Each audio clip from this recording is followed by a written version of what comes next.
capitale de l'Empire qui était Rome, et l'Afrique n'était pas parmi les meilleurs.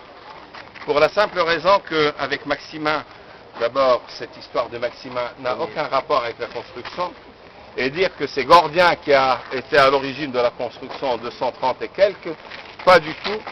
C'était peut-être aussi la crise, ou un début de crise. L'Afrique, avec Septime Sévère, a connu les persécutions des chrétiens, on oublie toujours ça, et la construction a eu lieu quand même à l'époque de Septime Sévère. Mort Septime Sévère, c'était Caracalla au pouvoir, une certaine insécurité dans certaines parties des provinces, ou des provinces d'une façon générale, l'Afrique notamment, et il fallait compléter quand même l'œuvre. C'est ce qui repousse complètement l'idée complètement erronée de quelqu'un qui a été quand même une sommité dans le domaine dans les années 50. Il est revenu sur ses idées, mais malheureusement dans les guides touristiques, on continue à reproduire les mêmes erreurs. Donc, une preuve irréfutable sur l'achèvement des travaux de construction est que l'amphithéâtre avait servi pour y organiser des spectacles. À part les mosaïques qui sont exposées au musée, vous avez des plaintes blint en marbre jusqu'à un certain niveau. Alors que le reste du mur du podium, on l'appelle mur de podium,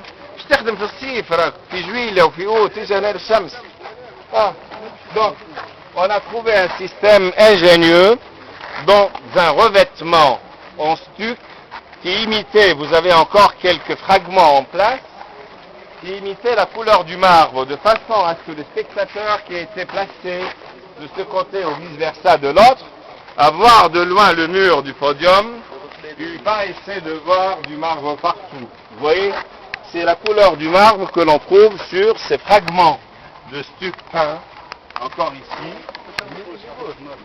C'est un marbre italien, c'est de Carrara. Oui, le marbre blanc de Carrara. Oui. Oui. Massa Carrara. Donc ça c'est un détail. Mais vous avez aussi d'autres à l'étage, dans la partie supérieure. Donc, pour revenir à dans cette arène, qu'est-ce que l'on organisait comme spectacle? Ça, il faut le dire, parce qu'il y a une confusion totale dans la tête des gens, de certains. On croyait que c'était pour organiser des courses de chars. Non, les chars, c'est dans le cirque, l'hippodrome.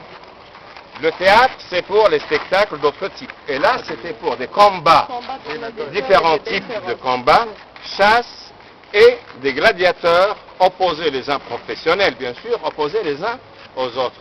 Sans oublier encore les spectacles qui étaient des spectacles organisés en certaines occasions, pas des chrétiens, parce que cette idée des chrétiens, il faut complètement l'oublier. Il n'y a qu'à Carthage, seulement à Carthage, c'était la capitale du proconsul, c'est là où il y avait le gouverneur, la capitale de la province, que l'on pouvait émettre une sentence capitale pour lèse-majesté. C'est quelqu'un qui n'a pas respecté la personne de l'empereur. Donc on n'a pas sacrifié pro salut imperator, pour le salut de l'empereur. Voilà, c'est tout.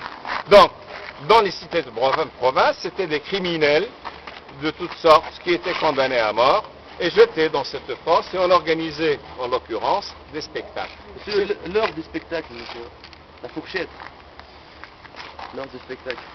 C'est-à-dire, ça commence le matin, ça termine. Ah, les spectacles, c'est presque toujours, d'abord c'est toujours diurne, du jour, et c'est toujours dans l'après-midi.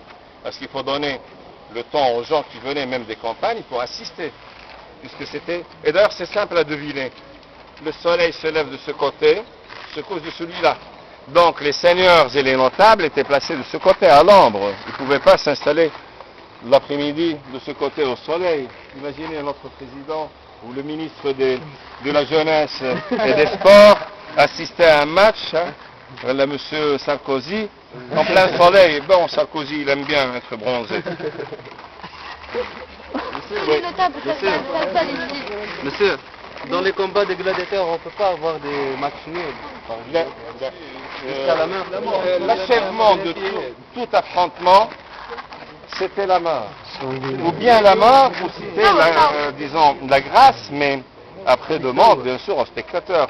Mais quand vous imaginez ces gens-là, qui pendant des heures et des heures installés dans ce lieu complètement enfermé, la chaleur, irrité, qui exulte, qu'est-ce qu'ils vont demander? Immédiatement la mort. Et cette idée de pouce vers le haut, vers le bas, on l'a jamais eu dans les amphithéâtres. C'est l'effet du cinéma. On sait seulement que ça a été peut-être une fois à l'époque de Néron à Rome, mais non pas dans l'amphithéâtre Flavien, c'était dans une place publique. Parce qu'à Rome, l'organisation des spectacles avait lieu dans des places publiques, avant la construction des amphithéâtres. Donc c'était des places publiques qui étaient complètement fermées, avec des gens qui assistaient de part et d'autre, et c'est tout. Mais sinon, dans l'amphithéâtre, tout le monde avec les pouces en haut, les pouces en bas, non, ça n'a pas de sens. Donc, le cinéma, c'est le cinéma. D'ailleurs, ça nous rappelle quelque chose quand on parle du cinéma. On dirait des cartons de cinéma, cette partie-là, ces colonnes qui ont été, ou ces piliers, qui ont été restaurés dans les années 20. On a essayé de compléter à partir de quelques blocs qu'on a pu ramasser dans les environs immédiats. Et heureusement qu'on avait renoncé parce que l'œuvre, ou l'ouvrage s'était révélé onéreux. C'est dispendieux, c'est coûteux. Et alors, on a renoncé, heureusement. Donc, là, c'est bien d'avoir limité, disons, les dégâts, parce que c'est parmi les dommages qu'on a portés plutôt au monument. Alors, vous imaginez tout ça, mais avec des gradins partout, et que dans la partie la plus haute, c'était les plus pauvres, justement, de la société, les esclaves, la classe démunie, qui occupaient la partie la plus élevée, et avec ce mur, bien sûr, et d'autres qui se plaçaient peut-être à l'ombre. Donc ils étaient, c'est vrai, les plus pauvres, mais parfois les plus chanceux. C'est l'espace le plus aéré, hein, le plus frais. Quand vous êtes là depuis 10 minutes, vous cherchez les petits points d'ombre. Que dire, ces gens à passer des heures et des heures, qui met les fous du foot, hein, qui vont au stade depuis le matin, casse-croûte, une petite bouteille d'eau. À l'époque, pas de casse-croûte, pas de bouteille d'eau, mais ils étaient là. De temps en temps, ils avaient l'occasion de boire, peut-être dans les citernes. On va aller chercher de l'eau dans les citernes qui étaient placées dans la partie haute vers la gauche. On va voir tout à l'heure. Monsieur, les Oui. Oui, ça désaltère. Oui, gymnase, bien sûr. Certains emmenaient. Vinaigre, pourquoi? Avec l'eau. C'est pour...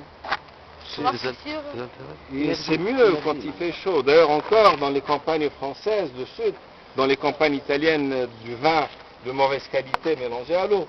Donc, c'est pour désaltérer. Hein. Ça se fait encore chez vous. Mais c'est toujours du vin pas de bonne qualité, parce que ce serait un gaspillage que de mettre de l'eau dans... Ah ben oui, un Beaujolais avec un verre d'eau. C'est un massacre.